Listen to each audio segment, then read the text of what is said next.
Hello every one. നമ്മുടെ ഇന്നത്തെ accountancy question paper നമുക്ക് എങ്ങനെയുണ്ടായിരുന്നു എന്ന് നോക്കാം. അത്ര ഈസി ആയിരുന്നില്ല. ക്വസ്റ്റ്യൻസ് നന്നായിട്ട് വായിച്ചാൽ മാത്രമേ നമുക്ക് ആൻസർ ചെയ്യാൻ പറ്റുള്ളൂ. നോക്കാം നമുക്ക് ഓരോന്നായിട്ട്. First question, a liability not included in the books of accounts is discovered at the time of admission of a partner.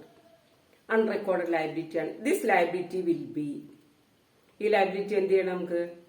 Answer, debited to the revaluation account.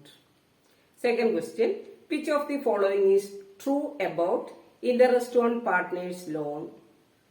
പാർട്ട്നേഴ്സിന്റെ ലോണിന് ഇൻട്രസ്റ്റ് കൊടുക്കുമ്പോൾ അത് നമ്മൾ എഴുതുന്നത് പ്രോഫിറ്റ് ആൻഡ് ലോസ് അക്കൗണ്ടിലാണ്. അപ്പൊ second point B ആണ് answer കിട്ടുക. Third question, if the value of goodwill of a firm under capitalisation of super profit at the rate of 8%, normal rate is rupees 1,50,000. The amount of super profit in this case will be what? നമുക്ക് തന്നിരിക്കുന്നത് എന്തൊക്കെയാണ്? Normal rate തന്നിട്ടുണ്ട് 8%.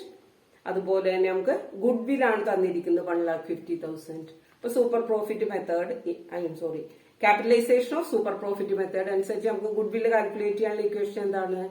Super profit into 100 by normal rate.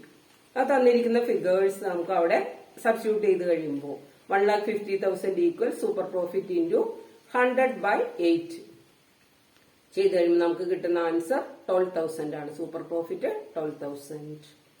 Fourth question, when a partner retires any loss on revaluation of assets and liabilities is. അപ്പൊ നമുക്കിവിടെ റിവാലുവേഷന്റെ loss വരുമ്പോൾ എന്ത് ചെയ്യണം? പാർട്ട്നേഴ്സിന്റെ capital അക്കൗണ്ടിൽ ഡെബിറ്റ് ചെയ്യണം. Answer C. Fifth question, in the event of dissolution of a firm, the amount realized from the sale of asset is first applied to settle external liabilities. The next question, question number 6. Choose the correct option after considering the given statements 1 and 2. Statement 1, the amount realized from the sale of assets on dissolution of a firm is divided among the partners in the profit sharing ratio.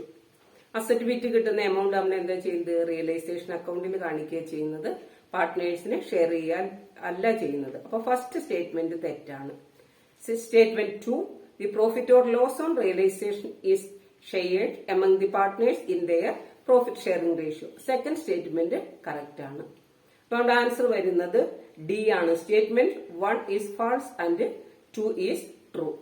ഇതാണ് നമ്മുടെ first 6 questions.